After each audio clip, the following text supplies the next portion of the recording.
శాసనసభ్యులు హైడ్రా కూల్చివేతల మీద నిరసన తెలియజేయాలని, ప్రభుత్వ భూముల్ని కాపాడాలని, పేద కుటుంబాలని ఇబ్బంది పెట్టకూడదని ఒక కాన్సెప్ట్తో యాత్ర చేయడం అనేది స్వాగతిస్తున్నాం.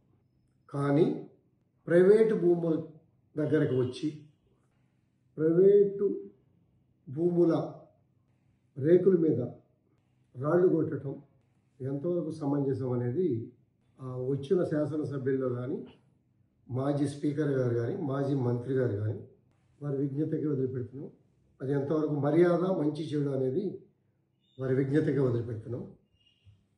దాంతోపాటు నేను గతంలో కూడా చెప్పాను, నేను క్లారిటీగా ఉన్నా, స్వచ్ఛతగా ఉన్నా. రాజకీయాలలోకి వచ్చినాక ఎటువంటి భూమి నేను కొనలేదు. నేను కొన్నటువంటి భూమి 1991 పైసల పట్టి, పహాని, మోటేషన్, రిజిస్టర్డ్ డాక్యుమెంట్స్ ఉన్నటువంటి 91 భూమి. నేను 91 కొనుక్కున్నటువంటి భూమిలో దాని తర్వాత మైనింగ్ డిపార్ట్మెంట్ ప్రైవేటు భూమిలో మైనింగ్ పర్మిషన్ ఇస్తున్నట్టుగా 1996లో క్లారిటీగా పట్టా భూమిలో ఇస్తున్నట్టుగా కూడా క్లారిటీగా ఇచ్చారు. 91 రిజిస్టర్డ్ డాక్యుమెంట్స్, 91 రిజిస్టర్డ్ డాక్యుమెంట్స్. నేను రాజకీయాల్లో రాకముందు కొన్నటువంటి 2006లో రిజిస్టర్డ్ డాక్యుమెంట్స్, 2000లో కొన్నటువంటి రిజిస్టర్డ్ డాక్యుమెంట్లు కూడా కొంతమంది తెలిసి తెలియక సన్నాసులు రాంగ్ ఫీడ్ చేస్తూ ఉంటే సహజంగా మిస్గైడ్ అవుతూ ఉంటారు. కొంతమంది అమాయకులు తప్పుని 1కి 10 సార్లు చెప్తా ఉంటే తప్పుగా భావిస్తారు. 11 ఎకరాల గాంధీ, 11 ఎకరాల గాంధీ అనే విషయం పదే పదే కొంతమంది శాసనసభ్యులు చెప్పడం ఓర్వలేక, జీర్ణించుకోలేక చెప్పడంతో కేటీఆర్ గారు కూడా అదే మాట్లాడాడు. అది తప్పు. 11 ఎకరాలు అక్కడ ఉన్నమాట వాస్తవం, పట్టా భూమి. మేము 9 మంది కలిసి కొనుక్కున్నాం. 9 మంది కలిసి కొనుక్కున్నాం. నా కుటుంబ సభ్యులు, ఎక్స్ కార్పొరేటర్ శోభనాద్రి గారు, నిజామాబాద్ సభ్యులు, ఇంకా మరి కొంతమంది హాఫ్ ఎకర్ అలా కలిపితే 11 ఎకరాలు అయ్యింది. ఇది ఇవాళ కొనలే. నేను రాజకీయాల్లోకి వచ్చినాక ఎటువంటి ఆస్తులు కొనలే. తరువాత 2008లో కొంతమంది ఎస్ఎఫ్సి భూమిలో ఇది ఉన్నది అని చెప్పి కేసు కట్టడం జరిగింది. ఎస్ఎఫ్సి మాకు ఎటువంటి సంబంధం లేదు అని చెప్పి కూడా, ఎస్ఎఫ్సి హైకోర్టులో పిటిషన్ దాఖలు చేసింది. అలాగే రెవెన్యూ డిపార్ట్మెంట్ కూడా ఎస్ఎఫ్సికి ఈ ల్యాండ్కి ఎటువంటి సంబంధం లేదు, ఇది ప్రైవేటు భూమి అని చెప్పి హైకోర్టులో 2008లోనే సబ్మిట్ చేస్తే 2010లో జడ్జిమెంట్ కూడా వచ్చింది. అలాగే ఇందాక కృష్ణారావు గారు మాట్లాడుతూ 1991లోనే 123 ఎకరాలు ఉంది, మిగిలినంతా ప్రభుత్వ భూమి అని చెప్పి కూడా మాట్లాడారు. సంతోషం, వాస్తవాలు తెలుసుకుని మాట్లాడితే స్వాగతించాలి, అభినందించాలి.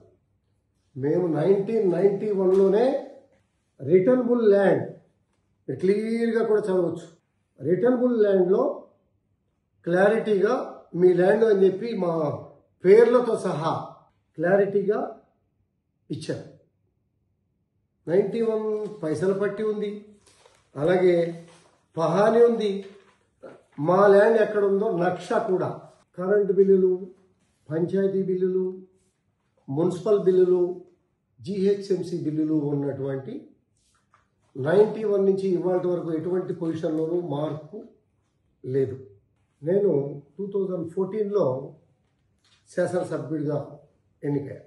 మేము కొన్నటువంటి ల్యాండ్ ఏదైతే ఉందో 2009లో నేను ఇండిపెండెంట్గా వేశాను. ఆ ఎలక్షన్ కమిషన్లో అఫిడవిటీలు దాఖలు చేశాను, రికార్డ్. 2014లో ఎలక్షన్ అఫిడవిటీలో దాఖలు చేశాను, 2018లో దాఖలు చేశాను, 2024లో కూడా నేను ఎలక్షన్ అఫిడవిటీలో దాఖలు చేయడం అనేది జరిగింది. కానీ ఒక సన్నాసి వచ్చి 30 ఎకరాలు గవర్నమెంట్ ల్యాండ్ గాంధీ గారు ఆక్యుపై చేశాడు అని చెప్పి రాశాడు. అతని మీద డ్యామరేజ్ సూట్ వేసా, కోర్టులో నడుస్తాను.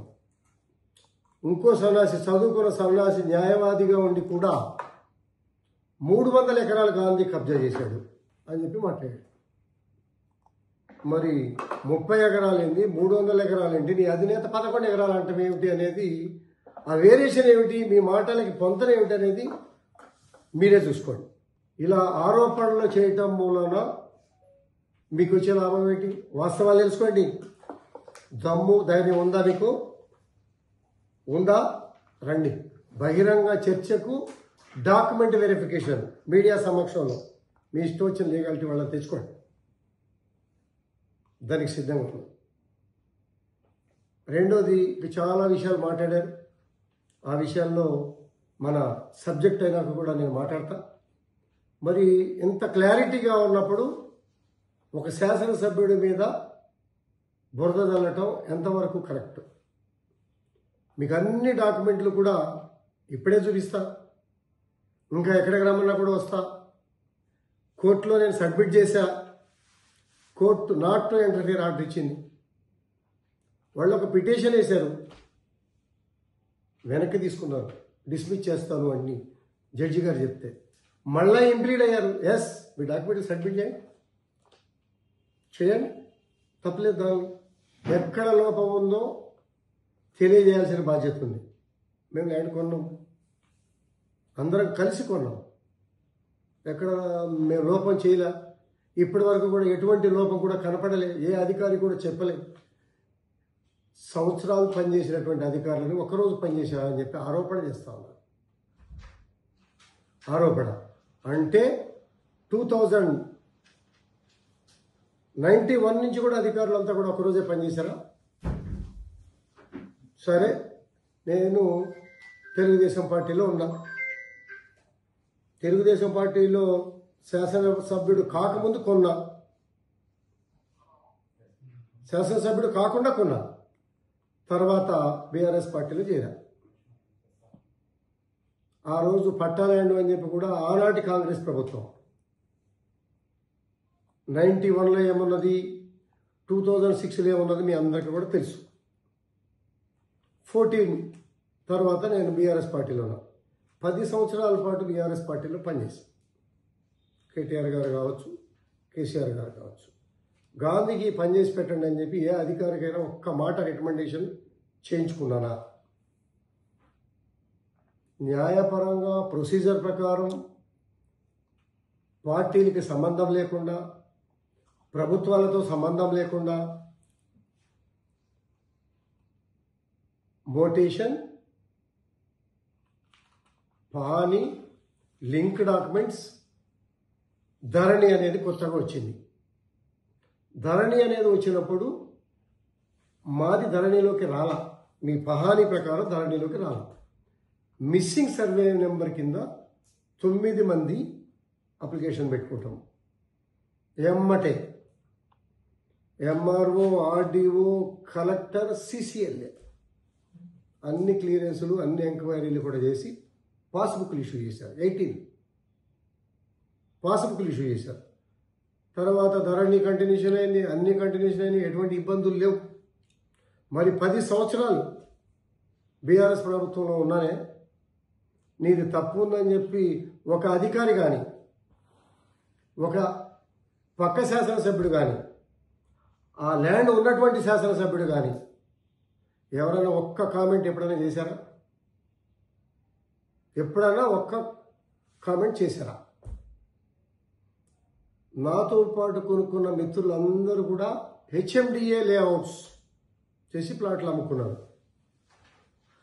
ఒక వ్యాపారవేత్తగా హోల్డ్ చేసుకోవటం తప్ప, నా మిత్రులు హోల్డ్ చేసుకోవటం తప్ప, ప్లస్ ఎస్ఎఫ్సి ల్యాండ్ ఎక్కడ, ప్రైవేట్ ల్యాండ్ ఎక్కడ అని చెప్పి డాక్యుమెంట్లోను మ్యాప్ల్లోనూ కూడా క్లారిటీగా ప్రభుత్వం ఇచ్చింది. ఇప్పటికి కూడా ఇవ్వాల్సిన అవసరం ఉంది, వాళ్ళు ఇస్తారు. అన్నీ కూడా రిజిస్టర్డ్, వాళ్ళ మాదిరిగా దొంగతనంగా స్టాంపుల పేపర్ మీద రాసుకొని వ్యాలిడేషన్ చేసిన డాక్యుమెంట్లు కాదు. నా నాన్నగారికి, నా కుటుంబం మీద కూడా 90 నాటికి అక్కడ ఆస్తుంది. ఉంది. కంటిన్యూషన్ కొనుక్కున్నాం తప్పించి రాజకీయాల్లోకి వచ్చినాక ఎటువంటి కొనల, ఎటువంటి లోపాలు లేవు. పిచ్చి ఆరోపణలు అనేవి కరెక్ట్ కాదు. ఒక పిచ్చి ఆరోపణలు చేసే శాసనసభ్యుడిని పట్టుకొని మిగిలిన శాసనసభ్యులు కూడా మిస్గైడ్ అవటం అనేది తప్పు అనే భావన నేను తెలియజేస్తా ఉన్నా. ఎవరిని కూడా నేను నిందించట్లే. నా సహచర శాసనసభ్యులు, ఒక స్పీకర్గా ఉన్నటువంటి, మంత్రిగా ఉన్నటువంటి రన్నింగ్ కూడా నా శాసనసభ్యులు ఉన్నారు. అటువంటి వాళ్ళు ఇలా మిస్గైడ్ అయ్యి మిస్కమ్యూనికేషన్ అనేది మంచిది కాదు. అది నీ మీద వస్తే కూడా నీకు కూడా మంచిది కాదు. నన్ను మీరు చేయగలిగేది నిందించేది, నన్నేదో నిర్బంధించేది, నన్నేదో అపవాస పాలు చేయాలనే కార్యక్రమం చేసేది అది ప్రజలు నిర్ణయిస్తారు. నీ చరిత్ర ఏంటి, నా చరిత్ర ఏంటి అనేది ఇప్పటికే 12 సంవత్సరాలు ప్రజలు చూశారు. ప్రజల దగ్గర ఎప్పుడన్నా ఒక్క రూపాయి లంచం, మీడియా మిత్రులు, ఇక్కడ ఉన్న మీడియా మిత్రులకు కూడా అందరికీ కూడా తెలుసు. ఎక్కువగా అటువంటి వాళ్ళని కూడా నేను హెచ్చరించిన సందర్భాలు కూడా మీ అందరికీ కూడా తెలుసు. అటువంటి వాటికి పోకుండా మరి డబ్బాలమ్మట వసూలు చేసుకెళ్ళేవాళ్ళు, ల్యాండ్లు కబ్జాలు చేసేవాళ్ళు, ప్రజల్ని మోసం చేసేవాళ్ళు, అటువంటి వాళ్ళ మాటలు విని ఇక్కడికి వచ్చి కార్యక్రమాలు చేయటం అనేది మంచిది కాదు. ఇంకొకటి, హైడ్రా అనేది మంచిది, పేద ప్రజల పొట్టగొట్టడం అనేది తప్పు. ఆ పేద ప్రజల పొట్ట కొట్టడానికి కారకులు ఎవరు? ఆ పేద ప్రజలుకి ఎవడమ్మాడు? ఆ పేద ప్రజల్ని మోసం చేసిన వాడెవడు? ప్రభుత్వము, అక్కడికి వచ్చినటువంటి శాసనసభ్యులు, స్పీకర్గా పనిచేసినటువంటి పెద్ద ఆయన, మంత్రిగా పనిచేసినటువంటి వాళ్ళు, ఎవరి నిజ స్వరూపం ఏమిటి? ఈ ప్లాట్ ఎవడు చేశాడు, ఎవడు అమ్మాడు, ఈ పేద ప్రజల పొట్ట ఎవరు కొట్టారు అనేది తెలుసుకొని అటువంటి వాళ్ళని కఠినమైన శిక్ష విధిస్తే ఇటువంటి ప్రభుత్వ భూములు అన్యాక్రాంతం కాకుండా ఉంటాయి. మోసం చేసిన వదిలిపెట్టి హైడ్రా కావచ్చు, ప్రభుత్వాలు కావచ్చు, ఎప్పుడు పేదవాడు అన్యాయం అయిపోతూ ఉన్నాడు అనేది సహజంగా పేద ప్రజల పట్ల ప్రభుత్వాలకు కావచ్చు, ప్రజాప్రతినిధులకు కావచ్చు, పేదవాడి బతుకు తీరును బట్టి మరి సానుభూతితో వ్యవహరించాల్సిన బాధ్యత మనందరి కూడా ఉన్నది, ఉంచాలి కూడా. కానీ మోసం చేసిన వాడిని వదిలిపెట్టి, కోట్లు దోచుకున్న వాడిని, కోట్లు గడించిన వాడిని వదిలిపెట్టి మరి ఈ కార్యక్రమాలు చేయడం అనేది ఎంతవరకు సమంజసం అనేది ఒకటి ఆలోచించాలి. రాజకీయాల పరంగా, పార్టీల పరంగా విమర్శలు చేసుకుంటే ఆ విమర్శలు వేరు. నీతిగా, నిజాయితీగా, చట్టబద్ధతగా, క్రమశిక్షణగా చెయ్యాలి అనుకున్నప్పుడు దానికి ఒక పద్ధతి ఉండాలి. ఆ పద్ధతి లేకుండా ఎవడు చెబితే వాడి మాటలు విని కార్యక్రమాలు చేసినట్లయితే అపాస పాలవటం అనేది తప్పదు, మీకు కూడా మంచిది కాదు. కళ్ళు తెరవండి. నేను ఎక్కడికైనా ఎప్పుడైనా వచ్చి సహచర శాసనసభ్యులు, దానిలో నా మిత్రులు చాలామంది ఉన్నారు, అన్న ఇటు వస్తున్నామే, పలానా వాడి ఒత్తిడి మూలన వస్తున్నామే, మరి ఇన్నేళ్ళు నేను చూసాం, మరి మాకు ఎటువంటి ఆరోపణలు ఇటువంటి ఎప్పుడు కూడా వినిపించలేదు, కానీ పార్టీ ఆదేశాలే అని చెప్పటం, అయినప్పటికీ కూడా మీ పని మీరు చేయండి అని చెప్పి నేను కూడా చెప్పడం జరిగింది. డాక్యుమెంట్ మీద ఈ రకంగా చెప్పా. మీకు ఏ డాక్యుమెంట్ కావాలన్నా కూడా లైవ్లో ఇప్పుడు ఇవ్వడానికి, సిస్టమేటిక్గా ఇవ్వడానికి కూడా నేను సిద్ధంగా ఉన్నా. ఇక మిగిలిన విషయాలకు వస్తే, చాలామంది నా మీద వీడియోలు రిలీజ్ చేశారు. పార్టీ మారాడని నజరానా. మరి 10 సంవత్సరాలు కేసీఆర్ గవర్నమెంట్లో ఉన్నప్పుడు నజరానా నాకేమి ఇవ్వలేదా? ఆ పార్టీలో డబ్బులు తీసుకుని పార్టీలో ఎవరు చేరాడు, తీసుకోకుండా ఎవరు చేయడం అనేది ప్రజలందరికీ కూడా తెలుసు. ఆనాటి ముఖ్యమంత్రి గారి కేటీఆర్ గారికి కూడా తెలుసు. వాళ్ళ మనస్తత్వం ఏంటి, మా మనస్తత్వం ఏంటి, వాళ్ళ మెంటాలిటీ ఏంటి, మా మెంటాలిటీ ఏంటి అనేది కూడా వాళ్ళకు కూడా తెలుసు. అందరూ ఫైల్స్ పట్టుకెళ్ళారు. నేను ఎప్పుడు కూడా ఫైల్ పట్టుకొని పర్సనల్ వర్క్ కోసం ఏనాడు కూడా కేసీఆర్ గారిని ఎప్పుడు వెళ్ళలే, ఎవరి దగ్గరికి కూడా వెళ్ళలే. ఆ మాట ఇప్పటికీ కూడా పెద్ద ఆయన చెప్తాడు. మీరు కూడా ఇంటర్వ్యూ చేసినప్పుడు అడిగి చూడండి, ఆయన వాస్తవాలు చెప్తాడు ఎక్కడున్నా కూడా. ఇటువంటి సందర్భాలు.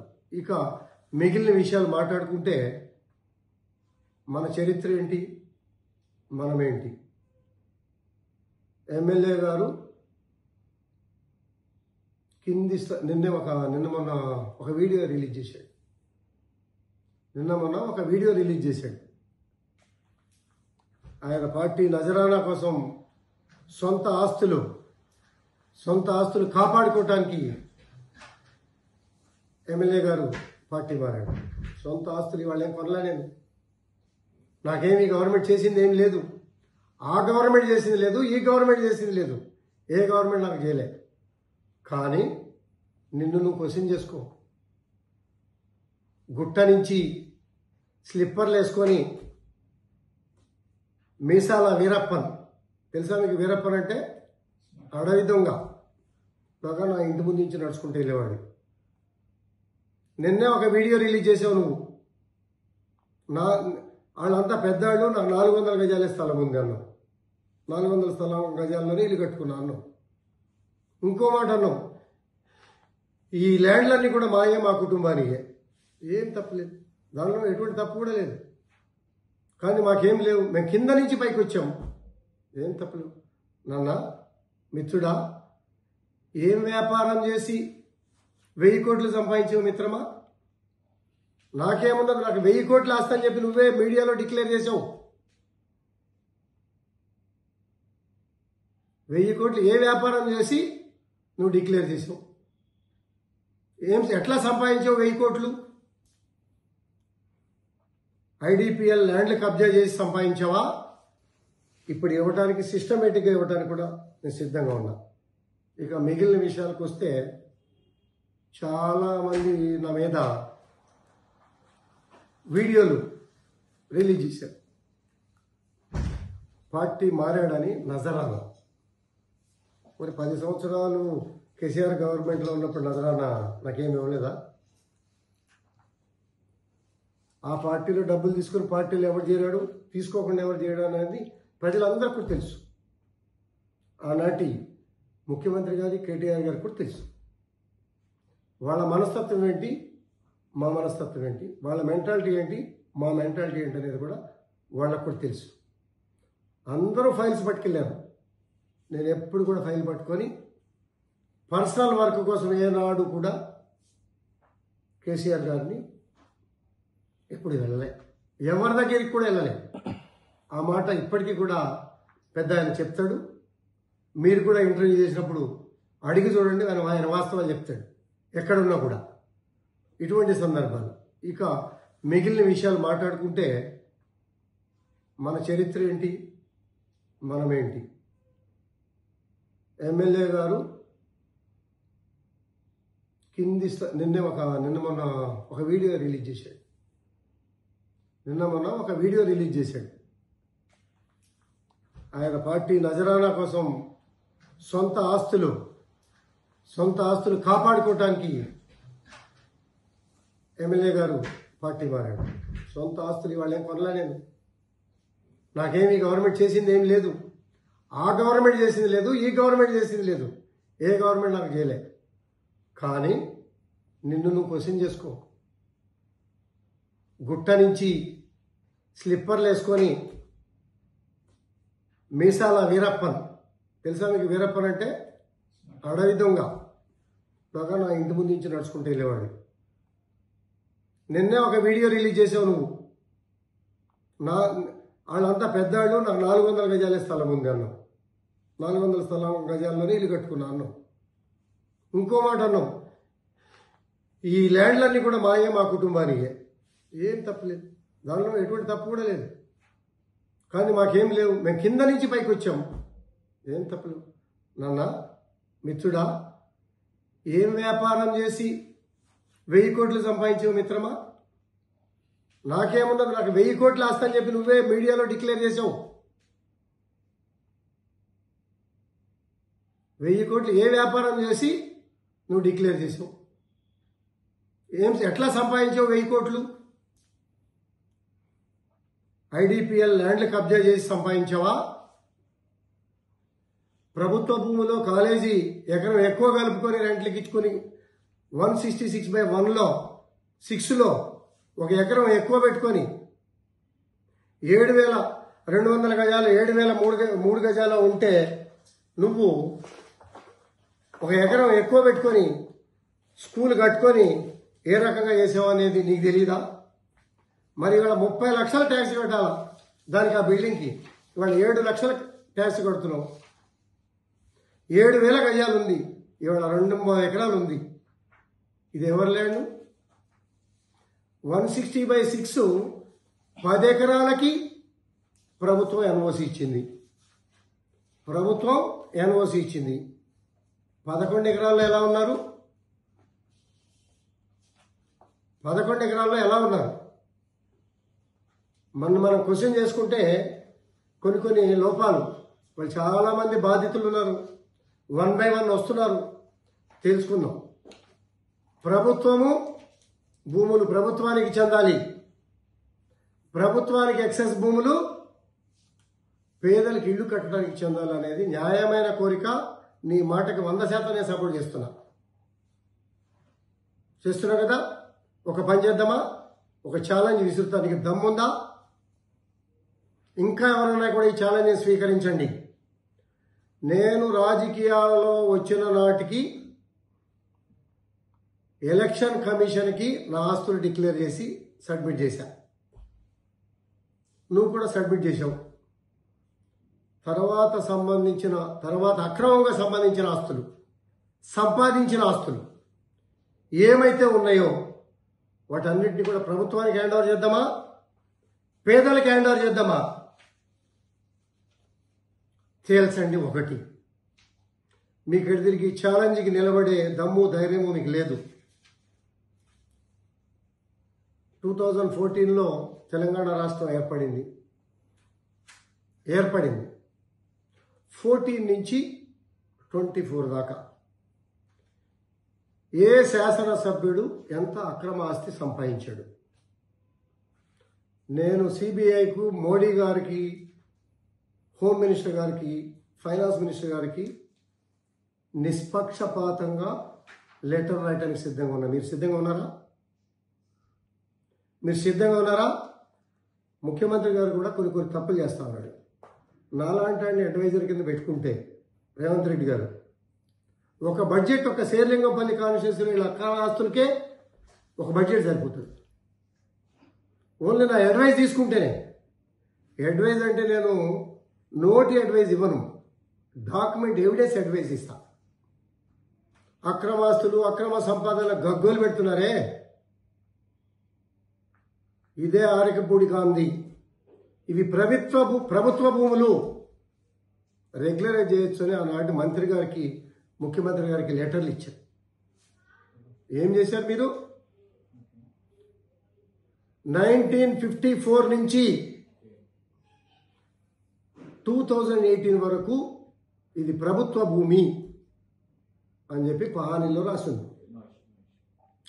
2018 వరకు రాసింది. 23 ఎకరాల హైరేజ్ బిల్డింగ్లు పర్మిషన్ ఎలా ఇచ్చారు మీరు? మీరే పర్మిషన్ ఇచ్చారే. అక్రమాలు తెలిసి చేశారా, పొరపాటును చేశారా, ఏ రకంగా చేశారు? అక్రమాలు అనే మాటకి కొంతమందికి మాట్లాడే నైతిక హక్కు ఉండదనేది నా భావన. నేను ఎక్కడ కూడా మాట పడలే, ఎవరితో కూడా మాట పడలే. ఇవాళ ఒక మంచివాడిని పట్టుకొని కొంతమంది దొంగలు దొంగ అంటూ ఉంటే కొంతమంది అమాయకులు నమ్మటానికి, మోసపోవటానికి నిజంగా చేసి ఉంటారా అనే అభద్రతా భావంతో చాలామంది ఉంటారు. అటువంటి వాటికి జవాబు చెప్పాలి అనే ఏకైక ఉద్దేశంతో ఈ ప్రెస్ మీట్ కూడా పెట్టడం కూడా జరిగింది. ఏ డాక్యుమెంట్స్ కావాల్సిన ఇస్తా. నా దగ్గర ఇంకా ఇంకా చాలా ఫ్లాష్ న్యూస్లు వస్తాయి. సర్వే నెంబర్ 90, 20 ఎకరాలు. ఇవాళ 100 కోట్లు పోతుంది ఎకరం. నీ ఇంటి పక్కనే ఉంది కదా, కుక్కుడి బల్ల అంతా నాదే ఉంటావు కదా. కానీ ఎంక్వైరీ కానీ కోర్టులో ఎగనెస్ట్ పార్టీ ఆర్డర్స్ తీసుకొని గడుపుతున్నావే. అదే లాయర్ని హైడ్రా కమిషనర్ దగ్గర తీసుకెళ్ళావే. అపోజిషన్ వాళ్ళు కూడా హైకోర్టుకి కనీసం అటెండ్ కానీ కూడా చేశారే. మరి ఇటువంటి అక్రమాలు చేసి ఇటువంటి కార్యక్రమాలు చేస్తా చెరువులు కబ్జా, ఐడిపిఎల్ భూములు కబ్జా, ఐడిఎల్లో విలాసమైనటువంటి భవనాలు. పేదవాడిని, కార్మికుడిని, మేము చాలా చిన్నవాళ్ళం, 400 గజాల్లోనే మా ఇల్లు ఉంటుంది అని చెప్పుకునే వాళ్ళకి 1000 కోట్ల ఆస్తులు, విలాసవంతమైనటువంటి భవనాలు వస్తాయా? ఇంకా చాలా విషయాలు మాట్లాడాలా. ఇటువంటి అన్నీ కూడా ఉన్నాయి. నేను మళ్ళీ మాట్లాడతా. ఈరోజు వచ్చారు కాబట్టి ఈరోజు పెట్టా. నేనంతా డాక్యుమెంట్ ఎవిడెన్స్తో మీ ప్రెస్ క్లబ్లో చక్కగా డీటెయిల్డ్గా డాక్యుమెంట్ సెట్లన్నీ కూడా media, electronic and print and ముఖ్యమంత్రి ఇవ్వడానికి సిద్ధంగా ఉన్నా. నా ఛాలెంజ్ని స్వీకరించడానికి ఎవరైనా వస్తే 14 నుంచి ప్రభుత్వం దిగిపోయే వరకు ప్రతి శాసనసభ్యుడు, అక్రమ శాసనసభ్యులు భూములు ఏవైతే ఉన్నాయో వాటన్నిటిని కూడా వెలికి తీసి రాష్ట్ర ప్రభుత్వాల ఆస్తులు కబ్జా చేయటం ఒక ఎత్తు అయితే, కేంద్ర ప్రభుత్వ ఆస్తులు కూడా కబ్జా చేస్తూ ఉన్నారు. ఉదాహరణకి ఐడిపిఎల్ ఇన్ఛార్జీలు ఏమయ్యారో, రెవెన్యూ వ్యవస్థ కూడా కళ్ళు మూసుకొని ఆనాటి రాతలు మార్చి క్లారిటీగా తెలుగులో రాసి రికార్డులు మార్పించిన చరిత్ర మీది. ఇవాళ కంటోన్మెంట్ ల్యాండ్లో ప్రైవేటు భూమి అని చెప్పి ఓవర్లాప్ కింద పెట్టి ఎకరాల్లో బిల్డింగ్లు కడతా ఉన్నారు. ఎంతవరకు సాధ్యం, ఎంతవరకు కరెక్ట్ అనేది ఎవరిని వాళ్ళ క్వశ్చన్ చేసుకుంటే బాగుంటుంది. ఇంకా కూడా నేను అన్ని ఆధారాలతోనే ఇస్తా. ఇప్పుడు మాట్లాడిన దానిలో ప్రతి దాని దగ్గర నా దగ్గర పేపర్ ఉంది. ఎవరికి కావాలంటే కూడా వాళ్ళకి పంపుతా. అధికారులు కూడా ఇవ్వాల్సిన బాధ్యత అధికారులు కూడా ఉంది. నేను మొన్నే ఒక్క దాని మీద కంప్లైంట్ ఇచ్చా. ఏమని? 60 ఫీట్ల రోడ్డు ఉండగా నువ్వు మేలో 60 ఫీట్ల రోడ్డు ఇచ్చావు, జూన్లో 100 ఫీట్లు ఇచ్చావు, జూలైలో 60 ఫీట్లు ఇచ్చావు, మళ్ళీ జనవరి వచ్చేసరికి 60 ఫీట్లు ఇచ్చావు. ఇచ్చేసరికి గలగలలాడిపోయి నేను రిజైన్ చేసేస్తున్నా, కంపెనీల నుంచి నా కొడుకు తప్పుకుంటున్నాడు. అదే కంపెనీ వాడు 103 ఎకరాల సీలింగ్ భూమి, 103 ఎకరాల సీలింగ్ భూమి, ఫ్లాష్ న్యూస్లు, డాక్యుమెంట్ ఎవిడెన్స్లు క్లారిటీకి ఇస్తా. ఇదిగో ఒక కలెక్టర్ గారు రాసినటువంటి లెటర్.